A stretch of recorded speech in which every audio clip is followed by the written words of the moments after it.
है ना, सांपों की फितरत होती है डसना।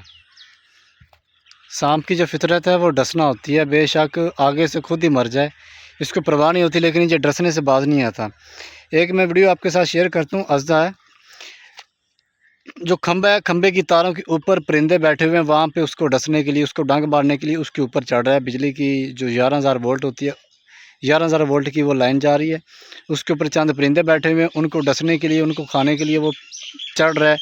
यानी कि जो खंबा है, इलेक्ट्रिक पोल है, उसके साथ गिमेटियाँ खाते हुए ऊपर चढ़ा जाके जो वायर है उसको टच करता है, तो उधर ही यानी कि वो जल के राख हो जाता है। बात करने का मकसद ये है कि जिस बंदे की जो फितरत होती है उसकी कोई फितरत नहीं बदलती है, ठीक है।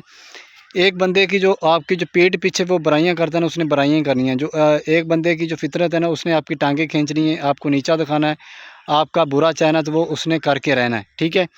मैं ये पहले ये थोड़ी सी वीडियो देखें कि सांप किस तरह अज़दा है, डसने के लिए खंबे के ऊपर चढ़ रहा है, लेकिन अपना ही उसका जो है अपना ही काम हो गया है। उसके आगे थोड़ी सी मज़ीद बात करते हैं।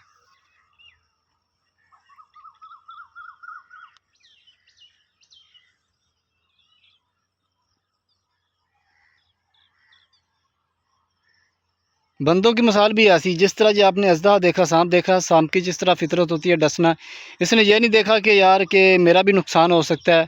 इसको इतनी समझ बूझ नहीं है कि मैं खंबे की तार के ऊपर चढ़ रहा हूँ, बिजली की तार है, ये मुझे भी लग सकती है, मेरी भी जान जा सकती है। इसने ये नहीं देखा। इसने ये देखा कि मैंने इसको डसना है, ठीक है। कुछ बंदों की यही फितरत होती है कि वो ये नहीं देखते कि आगे मैं जो ये डिसीजन करने लगा हूँ, ये मेरे हक़ में अच्छा है या बुरा है, इसका आगे क्या रिज़ल्ट निकलेगा, क्या नहीं निकलेगा, ये करना अच्छा है या बुरा है, नहीं। उन्होंने ये सोचना है बस इसको गिराना है। उसको गिराने के चक्कर में लग जाएंगे, बेशक खुद ही गिर जाएं, क्योंकि जिसको अल्लाह ना गिराना चाहे उसको कोई गिरा नहीं सकता है, ठीक है।